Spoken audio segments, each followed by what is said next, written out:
자, 8장 물리치료 이제 윤리가 되겠습니다. 어, 자, 이 이제 우리 요 책에서는 요게 이제 그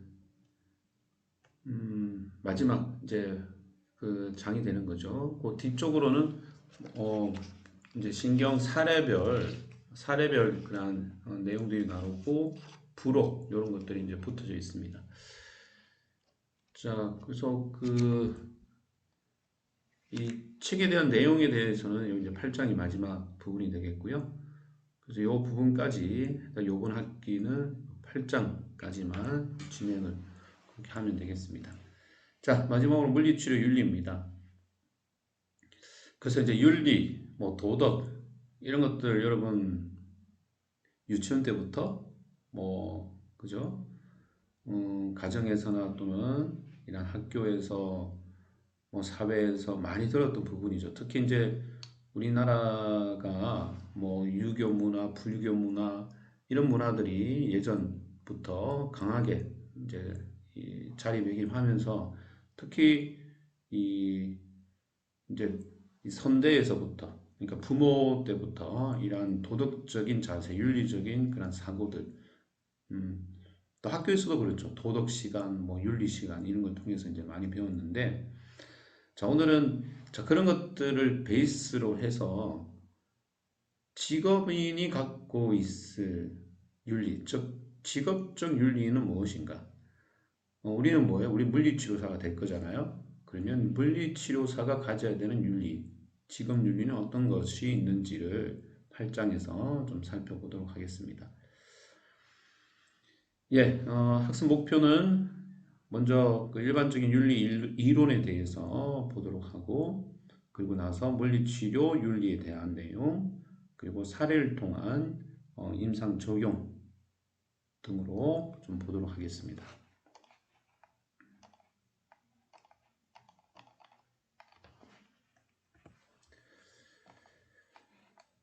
자, 정의를 좀 볼까요? 자, 도덕과 윤리. 자, 이 두 가지의 공통적인 의미는 넓은 의미에서 같은 뜻으로 이제 쓰이게 되는데, 즉 사람과 사람의 관계에서 지켜야 할 규칙이나 준칙을 얘기합니다. 이게 공통적인 어떤 뜻이라고 보면 되는데, 하지만 좀 더 깊게 들어가면 다른 의미들을 좀 갖고 있어요. 먼저 도덕은 일상생활에서 지켜야 할 덕목, 즉 생활에서 직접 실천해야 되는 것들, 더 쉽게 얘기하면 규범이 됩니다. 내부적인 규범. 내부적인 규범이 됩니다.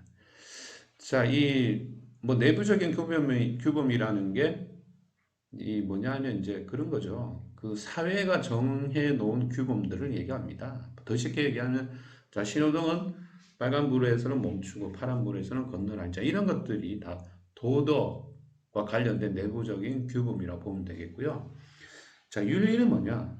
자, 윤리는 자, 인간의 본성 욕구에 대한 지식을 바탕으로 한 신념이다. 내가 가지고 있는 쉽게 얘기해서 이때까지 자라오면서 가지는 신념, 생각, 성격.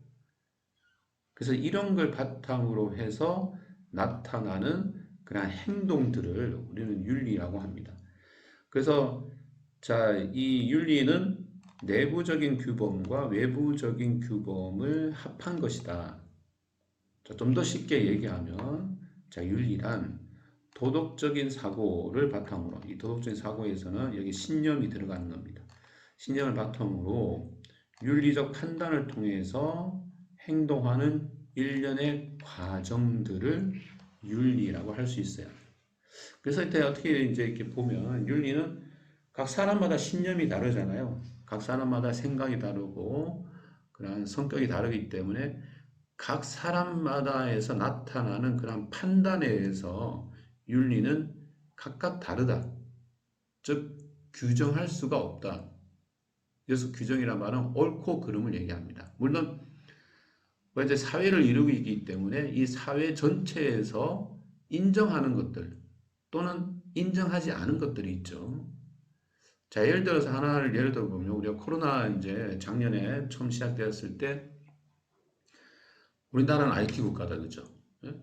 그래서 코로나 확진자를 이런 이제 휴대폰 등등을 통해서 추적하고 이 사람들의 동선을 공개를 해야지만 확진이 어느 정도 이제 뭐 막을 수 있는 또 효과가 있으니까 공개를 해야 된다, 말아야 된다. 자, 이러한 이슈가 있었습니다.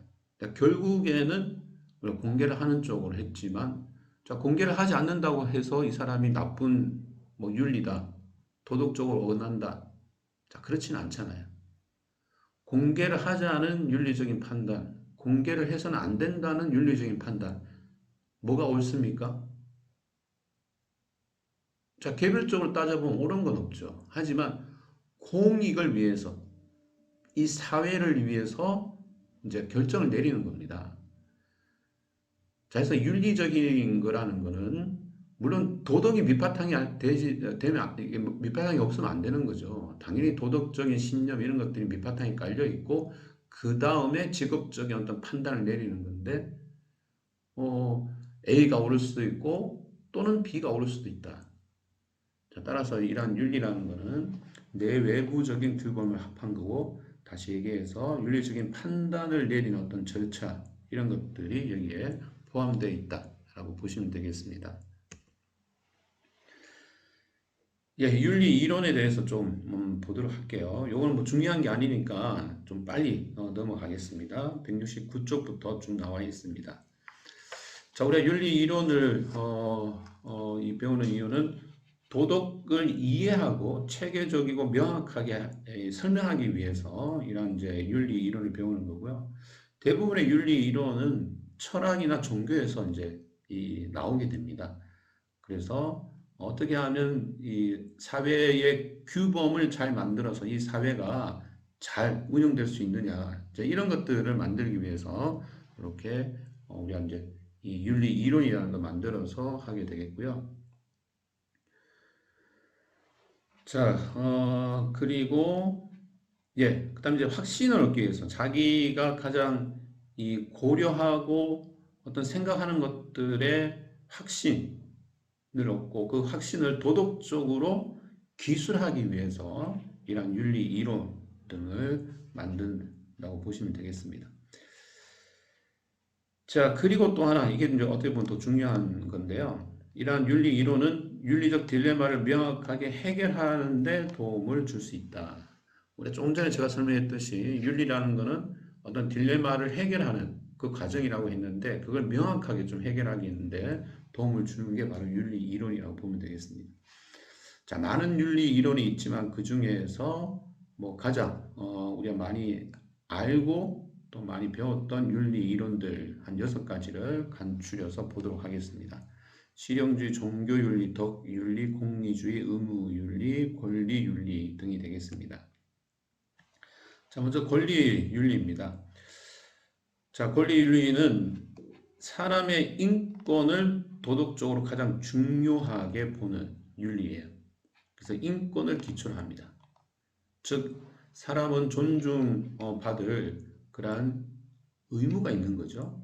따라서 존중받는 인권을 도덕적 권리로 보는 윤리가 바로 권리윤리, 즉 인간이 제일 중요하다. 자, 이런 윤리가 되겠습니다. 자, 이걸 보건의료 윤리 측면에서 바라본다면 이렇게 볼 수 있죠. 환자의 권리 운동으로서 도덕적 의사결정이 의사가 아닌 환자에게 있다. 더 쉽게 얘기하면 그렇죠. 환자 중심이 되어야 된다. 그래서 권리 윤리를 이런 보건의료 측면에서 본다면 환자 중심의 의료 이렇게 보면 되겠습니다. 자, 권리 윤리는 법적 권리와 구별되고 두 가지가 있네요. 자유권과 복지권으로 나눌 수 있다. 자, 자유권이란 말은 타인에 의해 침해받지 않는 권리. 타인이 나를 침해하지 않는 그러한 것들이 제도적으로 만들어져야 된다. 이게 자유권이고요. 복지권은 예를 들어서 내가 경제력 또는 삶의 어떤 그런 지지력이 상실되었을 때 생활에 지원을 받을 수 있는 권리다. 이게 복지권입니다. 뭐 그쵸? 연금, 뭐 실업, 급여 이런 거 다 여기에 속하죠. 그래서 우리나라의 헌법에서는 이렇게 자유권과 복지권이 강하게 들어가 있죠. 대부분의 이제 민주주의라고 하면 이러한 권리 윤리가 강하고 자유권이다, 복지권이다 이런 것들이 제도 안에 충분히 녹여져 있다고 보시면 되겠습니다. 자, 두 번째가 의무윤리입니다. 듀티에 대한 거고요. 우리가 권리가 있다면 당연히 의무도 있을 거 아니에요, 그죠? 그래서 좀 전에 봤던 권리 윤리와 좀 상반된 의미를 갖고 있습니다. 즉, 인권을 유지하기 위해서 최소한의 의무가 필요하다. 사회가 돌아가기 위해서는 내가 받을 권리만 주장한다면 누가 당신을 서포트 해주겠어요. 서포트 해줘야 된다는 의무가 당연히 필요하다는 거죠. 응? 그래서 존중받을 권리와 존중할 의무가 있다. 이렇게 설명하면 가장 쉽게 이해가 될 것 같아요. 칸트, 로즈, 자, 이런 철학자들이 이런 의무윤리를 강조했습니다. 진실을 말할 의무, 약속을 지킬 의무, 이런 것들을 강조한 철학자가 되겠고요. 자, 헌데, 자, 의무가 여러 가지가 있을 거 아니야, 그죠? 그래서 이런 여러 가지 의무들이 충돌되었을 때는 더 큰 중요성을 갖고 있는 의무를 먼저 해야 된다. 자, 그건 뭐 당연한 겁니다. 예를 들어서 저기 얘가 있는데 가족을 보호하기 위해서 범죄자에게 거짓말을 하는 것은 정당화될 수 있다. 그죠? 당연한 겁니다. 예? 요즘 보이스피싱 이런 건 너무나 많아요. 보이스피싱 전화 오면 그냥 다른 대로 얘기해야 됩니까? 자, 아니죠. 그래서 좀 더 중요한 어떤 의미가 있는 부분들을 더 우선시해야 된다는 걸 당연하다고 보시면 되겠습니다. 예, 그래서 권리 윤리란 인간의 권리를 얘기하는 반면 의무 윤리란 인간이 지켜야 할 의무를 근본으로 삼는다. 이렇게 이해하면 되겠습니다. 자, 그 다음 세 번째 이제 공리주의입니다. 자, 공리주의는 다 아시죠? 가장 많은 사람들을 위해서 가장 많은 선이 만들어져야 된다는 이론이죠. 그래서 도덕의 원칙을 선한 행동으로 보는 거예요. 선한 행동. 이게 선한 행동이 쉽게 해서 착한 사람들이 많아져야지, 그래야지만 이 세상이 풍요로워진다. 자, 이게 공리주의입니다. 자, 공리주의는 행위와 규칙 공리주의로 나눠볼 수 있는데요. 행위 공리주의는 각각의 행위가 그 상황에서 최대한 좋은 결과를 만들어낼 때 선한 행동으로 본다. 이게 뭔 말이에요? 결과를 중시한다는 겁니다. 결과를. 아무리 이제 원인이나 과정이 선하다고 해도 결과가 나쁘면 이거는 나쁜 행동이 되는 거예요.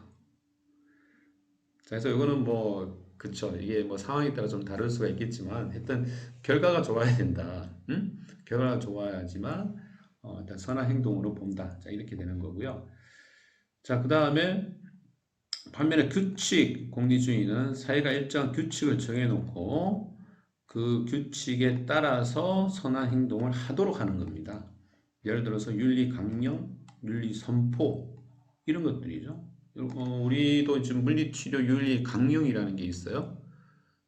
그래서 우리 물리치료사가 지켜야 되는 사회에 해야 되는 그러한 의무적인 것들을 강령을 통해서 정해놓고 그것을 따라 행동하면 그게 선한 행동이고 이것이 바로 공리주의가 되는 거다. 자, 공리주의는 역시 유명한 밀이라는 철학자가 이 공리주의를 했고 사람은 행복을 이해할 때는 쾌락 양보다 질이다 질, 선한 일, 착한 일 이런 것들을 얼마큼 많이 했느냐를 따져보는 게 공리주의가 되겠습니다. 자, 덕입니다. 자, 덕, 다른 말로 우리가 미덕 또는 인격이라고 하죠. 인격. 자, 내가 갖고 있는 인격. 이게 하루아침에 만들어지질 않다. 그죠? 이때까지 살아온 환경, 지식, 경험 이런 것들 통해서 내 인격이 만들어지고 그러한 인격을 통해서 나타나는 행동. 그 행동이 선한 행동이면 바로 이걸 미덕이라고 한다는 거죠. 우리가 정쟁 시에 또는 현대 사회에서도 남을 위해서 어떤 일을 하잖아요. 심지어는 철도에 떨어진 사람을 구하기 위해서 자기는 희생을 하고 이 사람을 구하는 것도 우리가 봤어요. 자, 그러한 행동을 하기 위해서는 자, 우리는 그런 걸 보고 이제 미덕이라 하잖아요. 그런 미덕적인 행위를 볼 때는 과연 어떤 사람이 그런 미덕을 할까? 그쵸? 충분한 인격이 갖추어진 사람이 그러한 미덕적인 행동을 하는 겁니다. 그런 충분한 인격을 갖추기 위해서는 한두 가지가 필요한 게 아니라 많은 요소들이 필요해요. 자, 여기 보면 옳고 그름의 행위, 선한 삶, 선한 공동체, 또 내가 갖고 있는 욕구, 의도, 감정, 태도, 추론, 환경, 경험, 아주 많은 요소들이 바람직한 패턴으로 조합되었을 때 바로 이러한 미덕이 나타나는 겁니다. 아시겠죠? 그래서 자, 미덕이라고 하는 거는 여기 또 절제, 용기, 관용, 정직감, 품행 막 이런 것들 아주 많은 요소들이 모여서 중용을 지키는 것으로 정의될 수도 있고, 자, 현대 사회에서는 이 덕윤리는 도덕적 동기부여, 도덕 심리학에서 더 많이 관심을 갖는다. 즉 도덕을 지키기 위해서는 내가 덕이 있어야 된다는, 인격이 갖추어져야 된다는 거죠. 그래서 도덕적인 동기부여를 설명할 때 이런 덕윤리 또는 도덕적인 심리학 등을 연구할 때 이런 덕윤리가 활용이 된다고 합니다. 예, 여기 이제 덕윤리고요. 여기 아리스토텔레스가 한 미덕이란 절제, 용기, 관용, 정직한 품행으로서 준용을 지키는 것을 미덕이다고 정의를 했네요. 자, 그 다음에 이제 종교윤리입니다. 자, 종교윤리는 미덕, 이상 그리고 원칙들을 종교적 신념과 연관시키는 거죠. 즉, 종교는 당연히 신에 대한 믿음을 강조하면서 이러한 윤리를 여기 안에 포함을 시키게 됩니다. 자, 그런데 제가 서두에서 얘기했듯이 윤리는 철학과 종교에서 많이 나왔어요. 그래서 이 윤리 이론들도 많은 부분에서 이제 종교적인 그런 믿음과 신념에서 나오는 걸 볼 수 있습니다. 자, 우리 세계에는 참 많은 종교 집단이 있습니다. 유대교, 기독교, 천주교, 이슬람교, 힌두교, 불교 그 외에 많은 신을 믿는 유일신을 믿는 그런 종교들이 있고, 또 예외적으로 아프리카 부족들은 신에 대한 믿음을 경시 여기는 종교도 있습니다. 신은 없다, 신을 믿으면 안 된다, 이런 종교들도 있다고 합니다. 예, 이렇게 많은 종교들은 각자가 갖고 있는 미덕 등을 특별히 강조합니다. 기독교는 사랑, 불교는 자비심, 유대교는 공정과 정의, 이슬람은 경건함과 우수성, 그 다음에 저기 이제 미국의 그 원주민이죠. 남아오족은 역시 조화, 평화, 건강, 웰빙 이런 것들을 강조했습니다. 자, 그리고 당연히 이제 신의 명령에 부합하기 때문에 정당화된다는 관점에서 이런 종교 윤리를 바라보는 게 중요합니다. 네, 다음은 실용주의가 되겠습니다. 자, 실용주의는 권리주의, 의무윤리, 권리윤리, 의무윤리, 공리주의, 덕윤리, 종교윤리와 같은 자, 포괄적인 이론에 의존하지 않고, 자, 얘네들은 책임 있는 도덕적 판단이 어떻게 시행될 수 있는지만 보는 거예요. 즉, 행위를 보는 겁니다. 행위. 어떻게 보면 이게 저는 가장 좀 맞다고 봐요. 아무리 이론이 많다고 해도 내가 어떤 행위를 하는지가 중요한 거죠. 자, 따라서 이러한 실용주의는 서로 상충되는 도덕적 명분들을 균형감 있게 잡아주고 새로운 영역까지 창의적으로 확장할 수 있는 데 도움을 줍니다.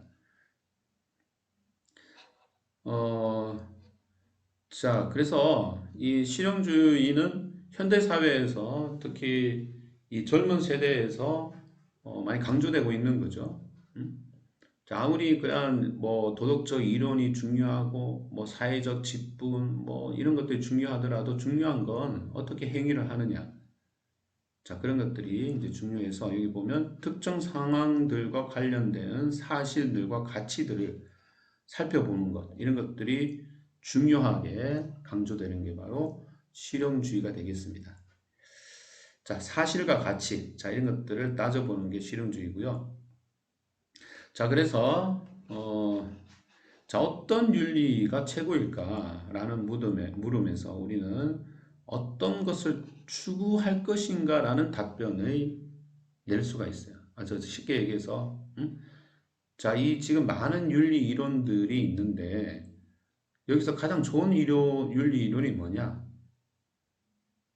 자, 그건 잘못된 질문이고 내가 어떤 것을 추구할 것인가가 더 중요하다는 거죠.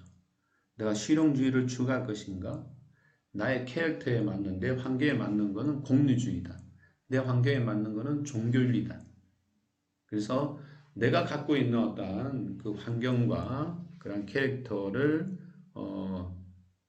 활용해서 어떤 것을 추구할 것인가가 더 중요하다라고 보시면 되겠습니다. 예, 그래서 다양한 윤리 이론들 지금까지 설명을 했고요.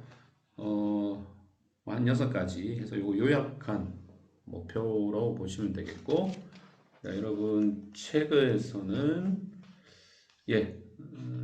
175쪽에 요 간단한 그 표가 나와 있으니까 참고하시고요.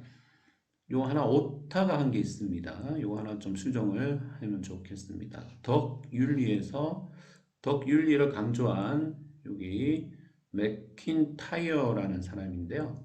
맥킨입니다. 킨. 그래서 CL이 아니라 CI예요. 요 L을 I로 좀 수정을 해주시면 좋겠습니다.